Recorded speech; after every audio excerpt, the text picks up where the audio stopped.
angizile ukuzokwanda kakhulu. Ngiyakhala kodwa sijabule nje namhlanje. Lesi sibhamu esiqhuma kangaka kulesi sifunda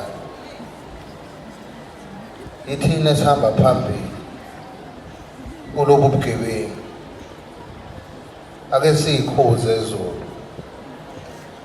singazoneli izwe lethu.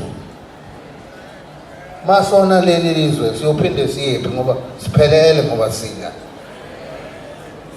akukho la singabuye siye khona. Ngakho-ke asehlise bafowethu kakhulu, sehlise.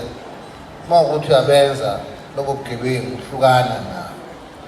Uma ukuthi uyakwenza lokho kudlwengula, hlukana, ngoba lezi zinto zombili sihamba phambili.